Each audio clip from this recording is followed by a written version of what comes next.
Praise the lord, హల్లెలూయా. రాజులకు రాజు, ప్రభులకు ప్రభు అయినటువంటి యేసుక్రీస్తు నామమందు మీకందరికీ కూడా శుభములను నేను తెలియజేస్తూ ఈ కృపా గడియలు కార్యక్రమమునకు జోసెఫ్ ప్రసన్న కుమార్ యూట్యూబ్ ఛానల్కి ప్రేమపూర్వకంగా మిమ్మల్ని అందరినీ కూడా ఆహ్వానిస్తుంటున్నాను. నిశ్చయముగా దేవుడు ఈ యూట్యూబ్ ఛానల్ నందు ఉన్నాడు. ఈ కృపా గడియలు కార్యక్రమం ద్వారా దేవుడు అనేక మందిని బలపరుస్తూ వారి జీవితములను దర్శిస్తుంటుండగా, ఒకవేళ ఎవరైనా ఇంతవరకు ఈ యూట్యూబ్ ఛానల్ని సబ్స్క్రైబ్ చేయకపోతే మీరు వెంటనే సబ్స్క్రైబ్ చేయండి. మరి దేవుని యొక్క ఆశీర్వాదములు మీరు పొందుకోవాల్సిందిగా నేను కోరుతుంటున్నాను. మరి దేవుడు ఈరోజు మనతో మాట్లాడబోయేటువంటి అంశము దేవుని చిత్తానికి వ్యతిరేకంగా వెళ్ళవద్దు అనేటువంటి ఒక ప్రాముఖ్యమైన సందేశము ద్వారా దేవుడు మనతో మాట్లాడాలని ఆయన ఆశపడుతుంటున్నాడు. ప్రియమైనటువంటి వాళ్ళ చాలా మంది జీవితములలో చూసినట్లయితే నేను అన్యులను గురించి మాట్లాడట్లేదు, కానీ క్రైస్తవులను గురించి, దేవుని బిడ్డలను గురించి, విశ్వాసులుగా పిలువబడుతున్నటువంటి వారి గురించి నేను మాట్లాడుతుంటున్నాను. అనేక సందర్భాలలో దేవుని చిత్తమునకు వ్యతిరేకంగా వాళ్ళు వెళ్తుంటారు. ఇర్రెస్పెక్టివ్ ఆఫ్ ఏజ్ అండి, వయస్సుకు సంబంధం లేదు. ప్రియమైనటువంటి వాళ్ళ చాలా సందర్భాలలో దేవుని చిత్తమునకు వారు వ్యతిరేకంగా వెళ్తుంటారు. రెండు రకముల గుంపులు ఉంటున్నారండి. ఒక గుంపు ఎవరో తెలుసా? దేవుని చిత్తం ఏంటో తెలుసుకోకుండా లేదా తెలుసుకోలేక దేవుని చిత్తానికి వ్యతిరేకంగా వెళ్ళేటువంటి వాళ్ళు ఒక గుంపు ఉంటే, మరి ఒక గుంపు ఉంటున్నారు. వారు ఎవరో తెలుసా? దేవుని చిత్తం అంటే ఏంటో తెలుసుకొని కూడా దేవుని చిత్తానికి వ్యతిరేకంగా వెళ్ళేటువంటి వాళ్ళు. దేవుని చిత్తము అంటే అర్థం ఏంటిదండి? Nothing but the word of God. దేవుని చిత్తము అంటే దేవుని వాక్యానుసారం. సో చాలా మంది ముఖ్యంగా యవనస్తులను మరి చూసినట్లయితే, ముఖ్యంగా వివాహము దగ్గరికి వచ్చినప్పుడు దేవుని చిత్తం ఏంటో వారికి తెలుసు. నేను ఎందుకు ఈ మాట అంటున్నానంటే, ఏది కరెక్ట్, ఏది తప్పు, ఏది పరిశుద్ధము, ఏది పాపము అనేటువంటి జ్ఞానము వాళ్ళు కలిగి ఉంటారు. But still they will be going away from the presence of God, but still they will be moving against the will of God. దేవుని చిత్తమునకు వారు వ్యతిరేకంగా వెళ్తుంటారండి. అటువంటి వారందరితో ప్రభు ఈరోజు మాట్లాడబోతున్నారు. ఈ సందేశము పూర్తిగా విని దేవుని యొక్క సత్యములేంటో మీరు తెలుసుకోవాల్సిందిగా ప్రభు పేరట నేను కోరుతుంటున్నానండి. బైబిల్ గ్రంథంలో దేవుని చిత్తమునకు వ్యతిరేకంగా వెళ్ళేటువంటి ఒక వ్యక్తిని మీకు చూపించాలి అని ఆశపడుతుంటున్నాను. దేవుని వాక్యంలో చూసినట్లయితే యూదా రాసినటువంటి పత్రిక 11వ వచనం మనం చూసుకుందామా. బహుమానము పొందవాలనని బిలాము నడిచిన తప్పు త్రోవలో ఆతురముగా పరిగెత్తిరి. ఇక్కడ చూసినట్లయితే అపోస్తలుడైనటువంటి యూదా లేదా దేవుని సేవకుడైనటువంటి యూదా అంటున్నటువంటి మాట వాక్యంలో రాయబడింది కదా. బహుమానము పొందవలెనని కొంతమంది ప్రజలు ఉంటున్నారంట, లేదా ఒక గుంపు ఉన్నారంట అండి. వారు ఏం చేస్తారో తెలుసా? బిలాము నడిచిన తప్పు త్రోవలో వాళ్ళు పరిగెత్తిరి. బిలామేమో నడిచాడంట తప్పు త్రోవలో, అయితే ఒక గుంపు ఉన్నారంట, వారు పరిగెత్తడం ప్రారంభించారు. బిలాము నడిచిన త్రోవ ఏంటిదంట? అది పరిశుద్ధమైనటువంటి త్రోవ కాదంట, అది తప్పుడు త్రోవ, ఎర్రర్ వే అనేటువంటి మాట ఇంగ్లీష్ బైబిల్లో కనిపిస్తుంది. అయితే ఒక గుంపు అంట ఏదో ఆశించారు, వారు ఏదో బహుమానము వారి జీవితంలో దాన్ని కోరి వారు తప్పుడు త్రోవలోకి వెళ్ళిపోయారు. అసలు బిలాము ఎవరండి? బిలాము అనేటువంటి వ్యక్తి ఎవరు? ప్రియమైన వాళ్ళరా, దేవుని వాక్యంలో చూసినట్లయితే ఇక సంఖ్యాకాండము 22వ అధ్యాయము 9వ వచనంలో చూద్దామా. దేవుడు బిలాము నొద్దకు వచ్చి నీ యొద్దనున్న మనుష్యులు ఎవరని అడుగగా, బిలాము ఎవరు ప్రియమైన వాళ్ళరా? He is not an ordinary person. అతడు సామాన్యమైనటువంటి వ్యక్తి కాదు, అతడు ఒక గొప్ప ప్రవక్త. నేను ఎందుకు ఈ మాట అంటున్నానంటే, దేవుడే బిలాము దగ్గరికి వచ్చాడంట. దాని అర్థం ఏంటో తెలుసా అండి? దేవునికి బిలాముకు మధ్యలో ఉన్న సహవాసం మీరు చూడండి, వారి మధ్య ఉన్నటువంటి రిలేషన్షిప్ మీరు చూడండి. ఒక మనిషి దగ్గరికి, ఒక వ్యక్తి దగ్గరికి దేవుడే దిగి వచ్చాడంట. వాక్యంలో రాయబడింది కదా, దేవుడు బిలాము నొద్దకు వచ్చి. అంటే అర్థం ఏంటో తెలుసా? ఒక దేవుని ప్రవక్తగా అతడు పిలువబడ్డాడండి. ఇంకా ఏం జరిగిందో మనం చూద్దామా.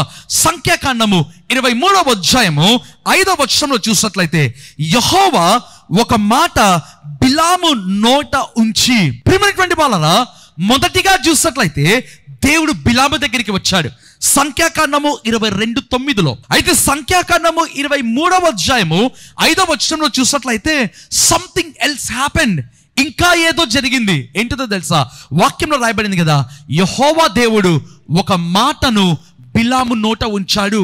Who is a prophet or who is a servant of God దేవుని ప్రవక్త అంటే ఎవరు, దేవుని సేవకుడు అంటే ఎవరో తెలుసా? తన నోట దేవుని మాట ఉంటుంది, ఆ సేవకుని నోట దేవుని వాక్యం ఉంటుంది. బిలాము జీవితంలో ఎంత గొప్ప అనుభవాలండి. ఒకటి, దేవుడు వచ్చాడు తన దగ్గరికి. రెండవదిగా దేవుడు తన మాటను, తన వాక్కును బిలాము నోట ఉంచాడంట. అసలు ఏం జరిగిందో మనం చూద్దామా? సంఖ్యాకాండము 22వ అధ్యాయము 6వ వచనం.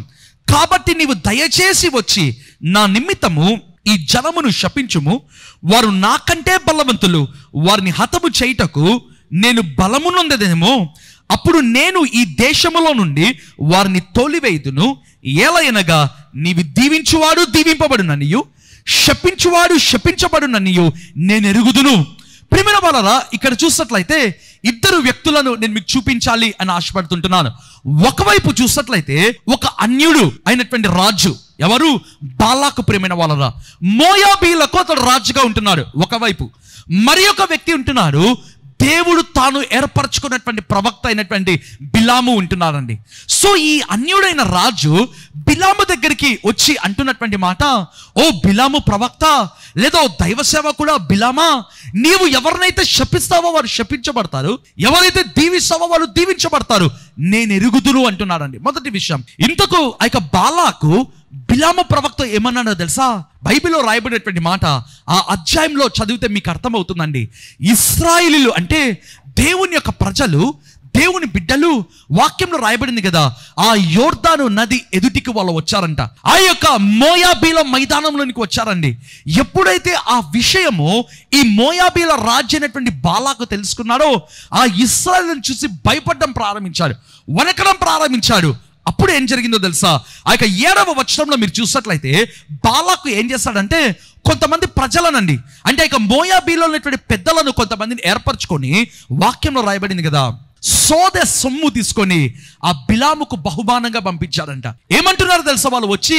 అయ్యా బిలాము ప్రవక్త, ఈ బాలాకు రాజు మమ్ములను మీ ఎదుటికి పంపించాడు, ఈ ప్రజలను వచ్చి శపించాలి, నువ్వు ఎప్పుడైతే వస్తావో అప్పుడు మా బాలాకు రాజు ఈ ప్రజలను మరి బయటికి తోలివేయగలడు. ఎవరిని? ఇశ్రాయేలీయులను. దేవుని వాక్యంలో చూసినట్లయితే బిలాము అన్నాడు, నేను దేవుని దగ్గర ఈ రాత్రి కనిపెట్టి వస్తాను. దేవుడు అన్నాడు, వారు నా ప్రజలు. చూద్దామా ఏం జరిగిందో? సంఖ్యాకాండము 22వ అధ్యాయము 12వ వచనంలో, అందుకు దేవుడు, నీవు వారితో వెళ్ళకూడదు, ఆ ప్రజలను శపింపకూడదు, వారు ఆశీర్వదింపబడిన వారు అని బిలాముతో చెప్పాను. ఎప్పుడైతే బాలాకు దగ్గర నుంచి ఒక గుంపు వచ్చి నీవు మాతో రావాలి, ఆ ప్రజలను శపించాలి అన్నారో, దేవుడు ఏమన్నాడు తెలుసా? ఆ రాత్రి కాలమందు బిలాముతో మాట్లాడాడు. ఏమన్నాడు తెలుసా? వాక్యంలో రాయబడింది కదా, ఆ ప్రజలను నీవు శపింపకూడదు. మొదటి విషయం, వారు ఆశీర్వదించబడిన వారు అని బిలాముతో చెప్పాను. దేవుడు మాట్లాడడం ప్రారంభించాడు. You are not suppose to go there, నీవు బాలాకు దగ్గరికి పోవడానికే వీల్లేదు. ఆ మాట చెప్పి పంపించాడండి. అయితే రెండవసారి బాలాకు ఏం చేస్తాడో తెలుసా? ఈసారి పెద్దలతో కాదు, లేదా ఈసారి ఏదో సోద సొమ్ము కాదంట. అయితే సంఖ్యాకాండము 22వ అధ్యాయము 15వ వచనంలో చూసినట్లయితే ఈసారి బాలాకు రాజు బిలాము దగ్గరికి ఎవరిని పంపించాడో తెలుసా? ఘనత వహించినటువంటి అధికారులను పంపించాడంట. 18వ వచనంలో చూసినట్లయితే బాలాకు ఇంట ఉన్నటువంటి వెండి బంగారును మరి బిలాముకు బహుమానంగా పంపించాడంట అండి. మొదటిసారి దేవుడు వద్దు అన్నప్పుడు బిలాము ఇంకా రెండవసారి దేవుని అడగకూడదండి, ప్రభువా నేను పోవాలా వద్దా అని. ఎప్పుడైతే రెండవ గుంపు ఘనత వహించినటువంటి వాళ్ళు వచ్చి అన్నారు మేము వెళ్ళొచ్చా అని, బిలాము ఏమనాలి? నేను రాను, దేవుడు ఆల్రెడీ చెప్పాడు అనాలండి. అయితే ఆ మాట అనలేదు. మరలా దేవుని దగ్గరికి పోయాడు ప్రార్థన చేయడానికి. ప్రేమైన వాళ్ళరా, దేవుడు అప్సెట్ అయ్యాడు, దేవుడు విసుగు చెందాడు. దేవుడు ఏమన్నాడు తెలుసా? వాక్యంలో చూసినట్లయితే, వారు నిజముగా వచ్చింటే నీవు వారితో వెళ్ళు బిలాము. ఎందుకు అన్నాడంటే దేవుడు అప్సెట్ అయిపోయాడండి. చూద్దామా ఏం జరిగిందో? సంఖ్యాకాండము 22వ అధ్యాయము 23వ వచనం, యెహోవా దూత ఖడ్గము దూసి చేత పట్టుకొని త్రోవలో నిలిచి ఉండుట ఆ గాడిద చూచెను గనుక అది త్రోవను విడిచి పొలములో వెళ్ళిపోయాను. ప్రియమైన వాళ్ళరా, ఎప్పుడైతే ఈ యొక్క బిలాము ఇంకా బాలాకు దగ్గరికి వెళ్ళాలని తన గాడిదని తీసుకున్నాడండి, తన వెంట ఇద్దరు పనివారిని పెట్టుకొని వెళ్తున్నారు. వాక్యంలో రాయబడింది కదా, మొదటిసారి ఆ గాడిద తన ఎదురుగా యెహోవా దూత ఖడ్గము పట్టుకొని నిలబడడం చూసిందంట. ఇది ఎక్కడైనా సాధ్యమా అండి? దేవుని ప్రవక్తగా ఉన్నటువంటి బిలాము చూడలేకపోయాడు. అయితే ఒక జంతువు చూడడం ప్రారంభించింది. God open the eyes of that animal. ఆ జంతువు యొక్క నేత్రములను దేవుడు తెరిచాడండి. దేవుడు ఎవరి నేత్రములైనా తెరవగలడు. ఆ తర్వాత చూసినట్లయితే ఏం జరిగింది? వాక్యంలో రాయబడింది కదా, ఆ గాడిద ఆ కావలసిగా లేదా వాంటెడ్గా పొలంలోనికి వెళ్ళిపోయినట్టుగా మనం చూడగలం. కారణం ఏంటో తెలుసా? ఆ దేవుని దూత కోపగించాడని, బిలామును చంపడానికి వచ్చాడు, దేవుని ప్రవక్తను. కారణం ఏంటిది? దేవుని చిత్తమునకు వ్యతిరేకంగా వెళ్తున్నాడు ప్రియమైనటువంటి వాళ్ళరా. సో మొదటిసారిగా ఆ గాడిద పొలంలోనికి వెళ్ళిపోయింది. అప్పుడు ఏం చేస్తాడో తెలుసా? ఆ యొక్క వాక్యంలో రాయబడింది కదా, బిలాము ఆ యొక్క గాడిదను కొట్టడం ప్రారంభించాడు. రెండవసారి ఏం చేస్తుందో తెలుసా? ఇక గాడిద వాక్యంలో మరి చూసినట్లయితే ఈసారి గోడ మీదకి మరి వెళ్ళినట్లుగా మనం చూడగలం. బిలాము మరలా కొట్టడం ప్రారంభించాడు. మూడవసారి ఏం జరిగిందో తెలుసా? వాక్యంలో చూసినట్లయితే ఆ యొక్క గాడిద కావలసిగా కింద పడిపోవడం ప్రారంభించింది. ఎందుకు? బిలామును తప్పించడానికి ప్రియమైన వాళ్ళరా, బిలామును తప్పించడానికండి. అయితే బిలాము తెలుసుకోలేక ఆ గాడిదను కొట్టడం ప్రారంభించాడు. దేవుని వాక్యంలో మరి చూసినట్లయితే ఆ దేవుని దూత కోపగించడం ప్రారంభించాడు. నీవు ఎందుకు కొట్టడం ప్రారంభించావు? ప్రియమైన వాళ్ళ వాక్యంలో చూద్దామా ఏం జరిగిందో? సంఖ్యాకాండము 23వ అధ్యాయము 32వ వచనంలో, ఇదిగో నా ఎదుట నీ నడత విపరీతమైనది గనుక నేను నీకు విరోధినై బయలుదేరి వచ్చి తిని. ప్రియమైనటువంటి వాళ్ళ ఆ దేవదూత అంటున్నటువంటి మాట, నీ నడత విపరీతమైనది కనుక. ఒక బిలాము లాంటి ప్రవక్త దేవుని చిత్తములోనికి వెళ్లకుండా ఆ మార్గమునకు వ్యతిరేకంగా వెళ్ళినప్పుడు చంపడానికి వచ్చాడు అనేక దేవదూత. ప్రియమైనటువంటి వాళ్ళరా, ఈరోజు దేవునితో మాట్లాడుతున్నటువంటి మాట, నీవు దేవుని చిత్తమునకు వ్యతిరేకంగా వెళితే ఏం జరుగుతుందో తెలుసా? దేవుడు నీకు వ్యతిరేకంగా మారడం ప్రారంభిస్తాడు. అనేక సందర్భాలలో ఇది తప్పు అని తెలిసి కూడా దేవుని బిడ్డలు, విశ్వాసులు వ్యతిరేకంగా వెళ్తుంటారు. Very dangerous, it is too dangerous. ఇక్కడ చూసినట్లయితే ఏం జరిగిందో తెలుసా? దేవుడు బిలామును చంపడానికి వచ్చాడండి. నేను ఆ భాగము నేను చూపించట్లేదు. 22, 23 అధ్యాయంలో చదివితే మీకు అర్థమవుతుంది. అయినప్పటికీ బిలాము వెళ్ళాడు బాలాకు దగ్గరికి. వాక్యంలో రాయబడింది కదా, దాదాపు 5-6 మార్లు ప్రేమైన వాళ్ళరా బాలకు చెప్పిన ప్రతి విషయం చేశాడండి. వారి వైపు చూడమన్నాడు. బాలకు బిలాము చూశాడు. అయితే దేవుడు అన్నాడు, వీళ్ళు నా ప్రజలు, వీని శపింపకూడదు. ప్రేమైన వాళ్ళరా ప్రతిసారి దేవుడు చెప్తూనే ఉన్నాడు. అయితే బిలాము వెళ్తూనే ఉన్నాడండి. చివరికి ఏం జరిగిందో తెలుసా? ద్వితీయోపదేశకాండం 23వ అధ్యాయం 3-6 వచనాల్లో చూసినట్లయితే బిలాము చేసిన భయంకరమైన పాపం ఏంటో తెలుసా? ఇశ్రాయేలు ప్రజలను ప్రేరేపించాడండి. Being a prophet of God, ప్రేరేపించాడు. దేవునికి వ్యతిరేకంగా వారు ప్రవర్తించినట్లుగా దేవుడు వారి మీదకి తెగులు పంపించాడండి. ఆ తర్వాత ఏం జరిగిందో తెలుసా? ఆ యొక్క యెహోషువ గ్రంథం 3వ అధ్యాయము 22వ వచనంలో చూసినట్లయితే, యెహోషువ కాలంలో ఇశ్రాయేలు ఆ బిలామును ఏమన్నారు తెలుసా? సోదగాండ్రు అని చంపడం ప్రారంభించారు. ఏ బిలాము అయితే దేవుని ప్రవక్తగా పిలువబడ్డాడు, ఏ బిలాము దగ్గరికి అయితే దేవుడు వచ్చేవాడు, ఏ బిలాముతో అయితే దేవుడు వచ్చి ఆ బిలాము నోట తన మాటను పెట్టాడో, తన వాక్కును పెట్టాడో, ఇప్పుడు ఆ ప్రవక్త ఏ విధంగా పిలువబడ్డాడో తెలుసా? సోద అని పిలువబడ్డాడండి. ఇశ్రాయేలీయులు అతన్ని చంపేశారు, దేవుని ప్రవక్తను. ఒకే ఒక కారణం ఏంటిదో తెలుసా? దేవుని చిత్తమునకు వ్యతిరేకంగా వెళ్ళాడు. ఈరోజు దేవునితో మాట్లాడుతున్న మాట, if you are going away from the presence of God, are going against the will of God, then Lord will turn against unto you. నీవు ఒకవేళ దేవుని వాక్యము తెలిసి, ఆయన చిత్తం ఏంటో తెలుసుకొని, ఆయన మార్గములేంటో తెలిసి కూడా నీవు తప్పుడు త్రోవ వెళ్తున్నావంటే, యూదా అంటున్నటువంటి మాట ఏంటో తెలుసా? బహుమానము పొందవలెనని బిలాము నడిచిన తప్పుడు త్రోవలో వారు పరిగెత్తిరి. ఏమవుతుందో తెలుసా? దేవుడు వ్యతిరేకంగా నిలబడి even some times he will kill us, ఆయన చంపడం ప్రారంభిస్తాడండి. ఈరోజు దేవుడినితో మాట్లాడుతుండగా ఒకవేళ ఎక్కడైనా తప్పుడు త్రోవలో ఉంటే, పాపము మార్గంలో ఉంటే, this is right time to come again in the will of God or in the ways of God. దేవుని మార్గములోనికి మరలా రావాలి అని ప్రభు ఈ సందేశం ద్వారా హెచ్చరిస్తున్నాడు. హల్లెలూయా. దేవుని మిమ్మల్ని దీవించును గాక. తలలు వంచినట్లయితే మీ కొరకు ప్రార్థన చేస్తాను.